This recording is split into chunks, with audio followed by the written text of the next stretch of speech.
Alright, round one with Birthing Pod, and we have a pretty weak opener here. Against an unknown deck, I definitely can't keep a double image in a bonfire hand. This one's fine.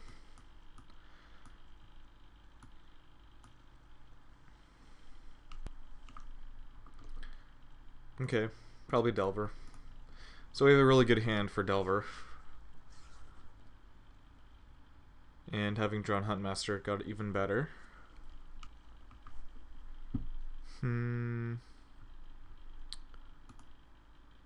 Pike Thoughtscour version. I think that would be the version that Yuya won the Grand Prix with, if I remember correctly. So in this situation, I really want to pass here. Just because as long as he doesn't have a threat, I don't have anything to worry about. And logically, he would play something if he didn't have a counterspell.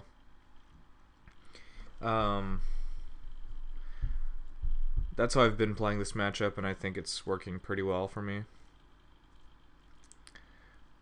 Like, if we're both playing the long game, then I'm going to have the advantage, so... And if he plays something on turn 3, like a Geist, then... in this case, I'm fine. If this would happen and my hand wasn't good enough to beat this, then I would have to play something into a leak. But in this case, my hand is fine. I can Huntmaster or image that. I would like to Huntmaster because that would let me save image till next turn, so that's what I'm gonna do. And then I can also have leak mana open or just play Daybreak. And I am at 20, and I'm under pressure, but I'm not really worried about anything right now. 22 even. Okay, so he's got Snag or Angel, probably Angel. I could play around Snag by double blocking, but I don't really care if he actually does have the Snag, so...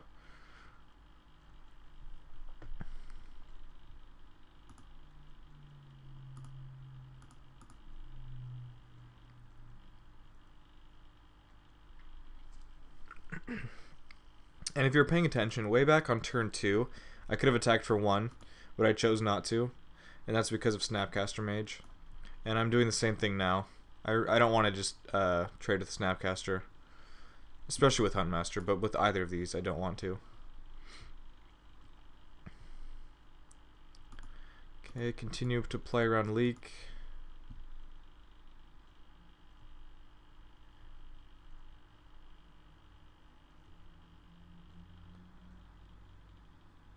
Second Zenith for Huntmaster if I draw a land and this resolves.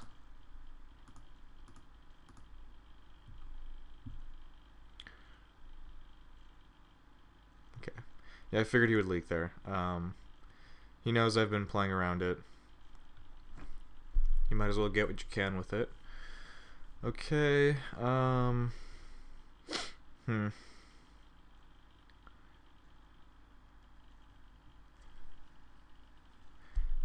If he has Snag, that's the only card I can play around is Snag, so I would have to double block to do that.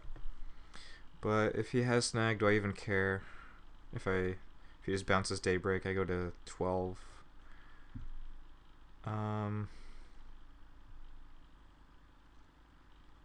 Yeah, I kind of do care. I guess at this point I'm willing to trade my Huntmaster with his Geist.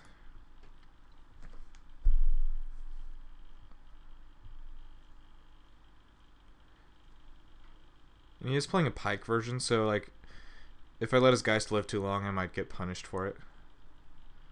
And that might be an Angel. Kind of a slow tap. Yep.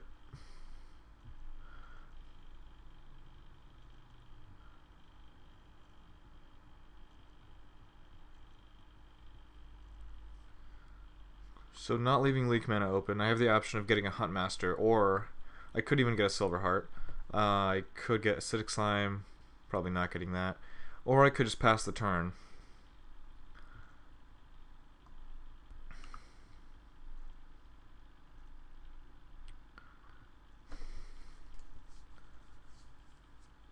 Passing the turn is really really tempting.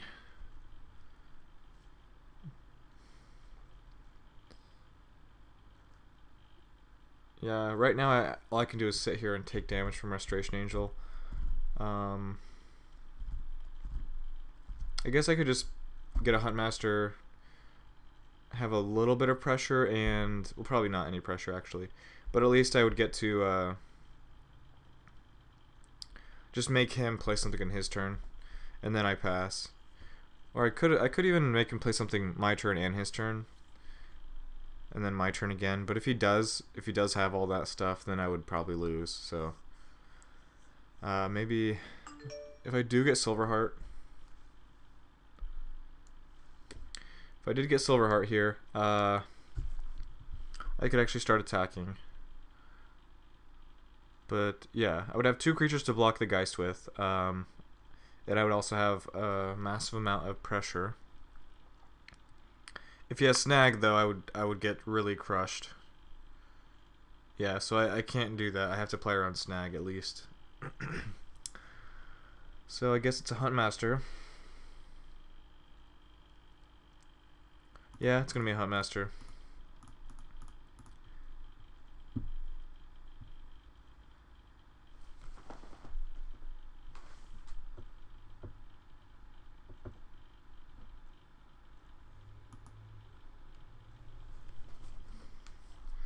And now my plan is to pass without playing spells. It might have been correct to just pass there, because now I'm giving him the opportunity to find stuff to do at the end of my turn. And if he didn't have it there, then I'm pretty sure I could win this game. And also letting him untap gives him other options at the end of my turn, like Restoration Angel or Snapcaster. So maybe that was kind of bad. And he drew a Ponder, so well, I'm pretty sure he could have had it. He could leave the 1 mana open to bluff a instant.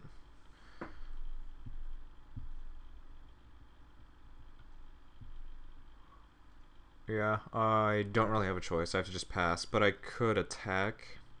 Nope, I don't want to get blown out by Restoration Angel. I'm already getting hurt by it a bit, but getting blown out here would be pretty bad. Didn't shuffle though, and I didn't bother checking that before I made my decision. But I think this is what I have to do to win this game.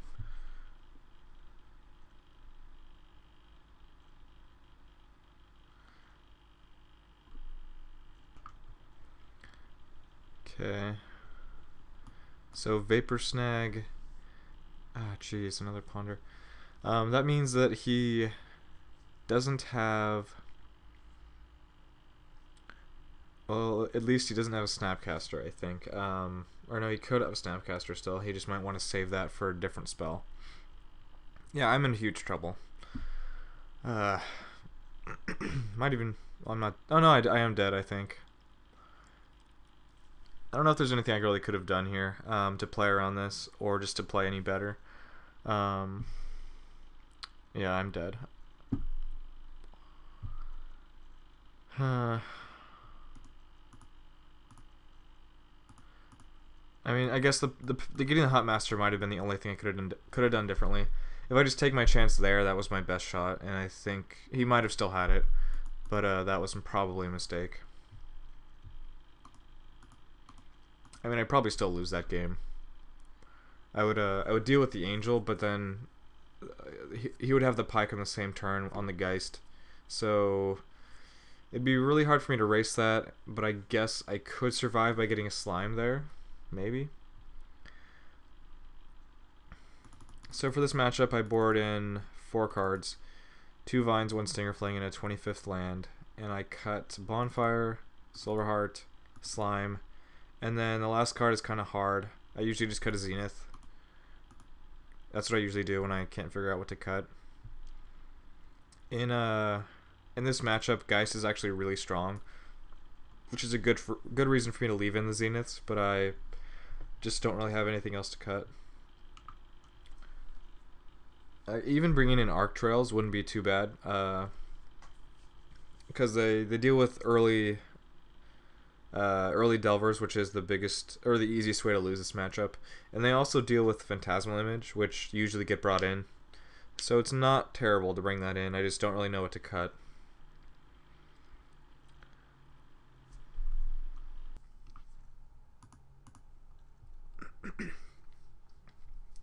I really don't like to keep these hands. Yeah, it's just too slow. If they play Vapor Snag or Gut Shot, then you just lose. And I also don't like to keep these hands. With 3 of the pod targets, one of them you can never cast. And 3 forests to boot. Yeah, I have to mulligan this.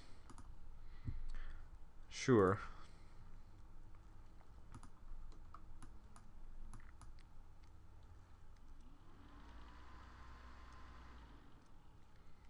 Some of the best hands in this matchup are just Strangleroot Geist hands.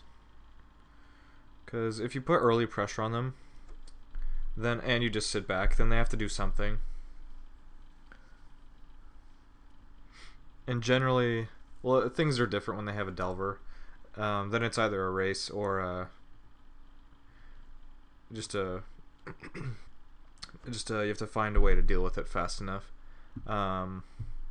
But the Delver draws don't happen very often,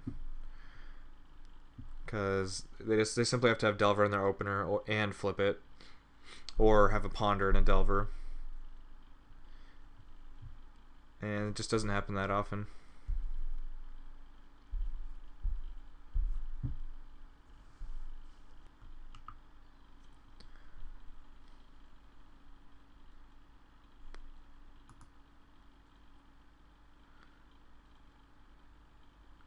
Didn't shuffle, and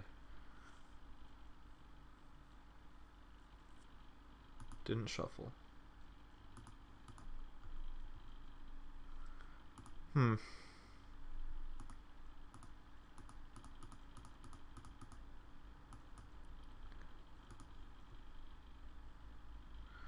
a little awkward when you draw 3 of your sideboard cards on a mulligan to 5. And even more awkward when he knows you have 2 of them. So Snap Ponder, that's not bad. Means he doesn't have a way to deal with... Oh, the 4th sideboard card, good. Doesn't have a way to deal with the pod. And if I draw any creature that can leave me with mana open, this is going to become pretty good pretty fast. So just hoping he didn't find an answer yet.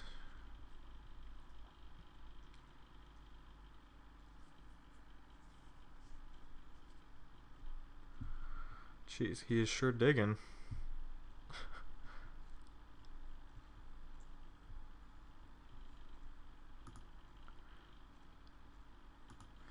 If he had left open Mana Leak mana, I'm not really sure what I would have done. Like in that situation, I really want to wait, but I don't know if it's correct currently. Another non-shuffle. It's the 4th one. Good. It's exactly what I needed. Might have been the worst card I could draw, actually.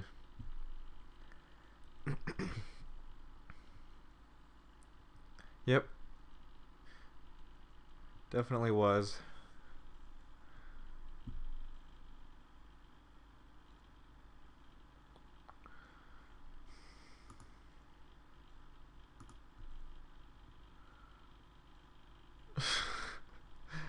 Okay.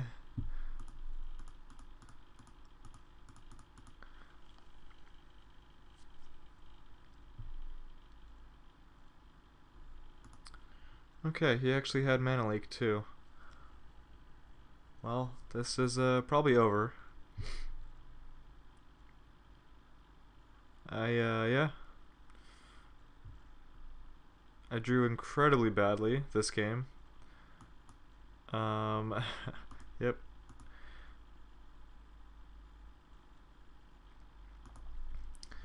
Yeah, so this game there's really nothing I could have done. I just drew absolutely horribly. And then, in game 1 I made a mistake and I might have lost regardless, but it was a mistake nonetheless. So we're starting at 0-1.